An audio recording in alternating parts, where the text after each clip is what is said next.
Assalamu alaikum dear students. In the previous lecture we have talked about the ionic bond, the formation of ionic bond, and the covalent bond, the metallic bond, the coordinate covalent bond. But in this lecture we will talk about the properties of those compounds which form the ionic bond, covalent bond and metallic bond. So the first one that is given here is the ionic compounds. As the name indicates, ionic compounds, those compounds which contain ionic bond in them, are called ionic compounds. So the compounds having the ionic bond are called ionic compounds. For example, sodium chloride NaCl, KCl, KNO3 and CaCO3, etc. Now the properties of ionic compounds. So there are the following properties of ionic compounds. The first one is the crystalline solid. Ionic compounds are mostly crystalline solids. It means that they mostly exist as a crystalline solid. For example, NaCl. You can see the common table salt, नमक, which जो हमारे घर में होता है, it exists in the form of crystalline solid. The second property is the electrical conductivity. So you have observed that the ionic compounds, they are generally poor conductor in the solid state. For example, NaCl in the solid state is poor conductor of electricity, okay, but they are good conductor in the solution or in molten form. For example, when you dissolve salt in water, NaCl in water, then it split up into ions, Na plus ion and Cl minus ions, then it is a good conductor of electricity.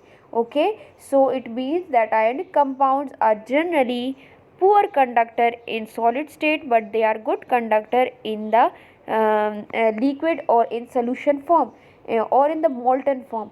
It is due to the presence of free ions in them, as I have told you that they dissociate in the liquid state, in the liquid solution in water into Na plus and Cl minus ions, etc. So they become good conductor then, but they are poor conductor in the solid state. The third one is the melting and boiling point. So ionic compounds have generally a high melting and boiling point. For example, NaCl has a melting point of 800 and boiling point of 1413. Why? Because the ionic compounds are made up of positive and negative ions. As you can see that NaCl is formed from Na plus and Cl minus ions. So there exists strong electrostatic forces of attraction between the oppositely charged ions, that is Na plus and Cl minus ions. So the great amount of energy is required to break these forces. That is the reason their boiling point is very high. The last one is they dissolve easily in polar solvents like water. Water is also partial positive, partial negative. Hydrogen is partial positive, oxygen is partial negative. And so ionic compounds generally they are easily soluble in water. Water has high dielectric constant that weakens the attractive force between the ions. It means that in the water the solute solvent interaction is very high. In case of ionic compounds, so the ionic compounds easily dissolved in water molecule. The next one is the covalent compound. The properties of covalent compounds. What are covalent compounds? So the compounds which have a covalent bond in them are called the covalent compounds. For example, which one compound is having the covalent compound? So those compounds which are formed by the sharing of electrons having a covalent bond in them. For example, the molecule of hydrogen, chlorine, carbon dioxide, sulfuric acid and glucose, they are all formed by the sharing of electrons. So there exists a covalent bond between them. So these compounds are called the covalent compounds. Now look at the properties of the covalent compounds.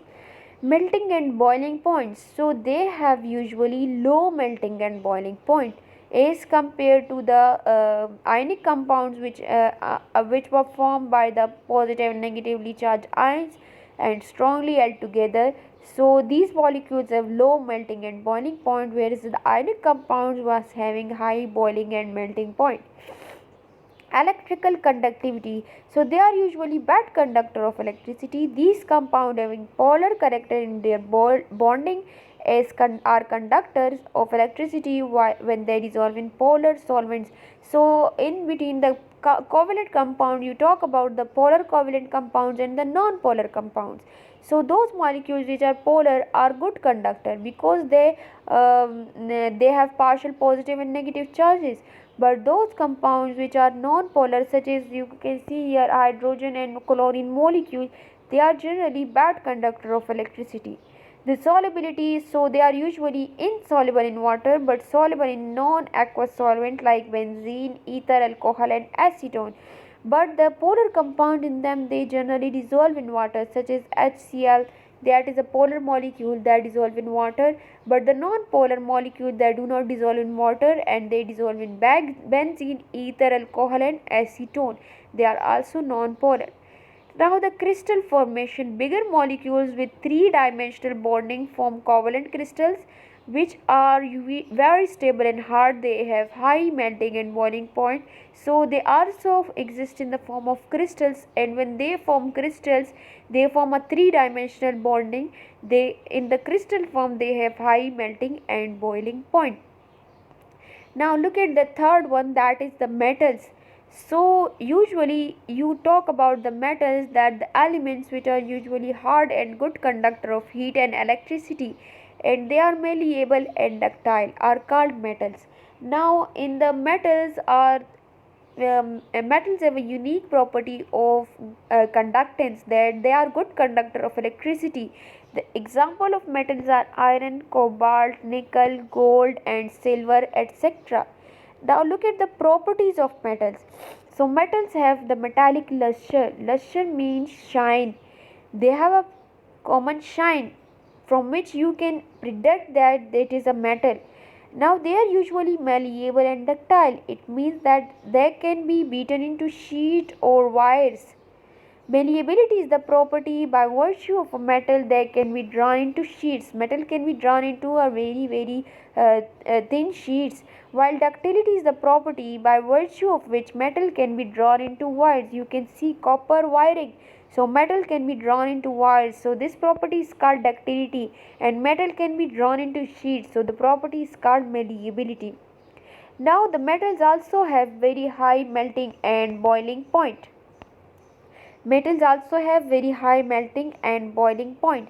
Being greater in size, metals have low ionization energy, and because of low ionization energy, metal form cation very easily because they lose electron very easily.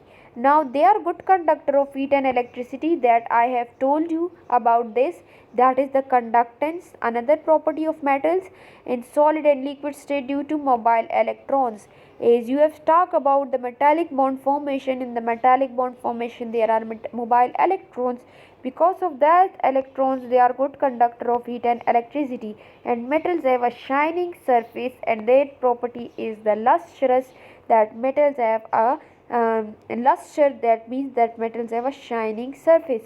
So if we compare the properties of ionic and covalent compounds, so ionic compounds are soluble in water but covalent compounds are not soluble in water. Ionic compounds have high melting and boiling point, whereas covalent compounds have low melting and boiling point. And ionic compounds generally, they are poor conductor in solid state but good conductor in liquid state. The covalent compounds, that is, they are bad conductor generally, the non-polar covalent compounds, whereas the polar, they are good conductor. In case of metals, metals are good conductor of electricity. They have shiny surface and they have low ionization energy. Due to that reason, they lose electron easily. I think that is enough for today. Thank you, students.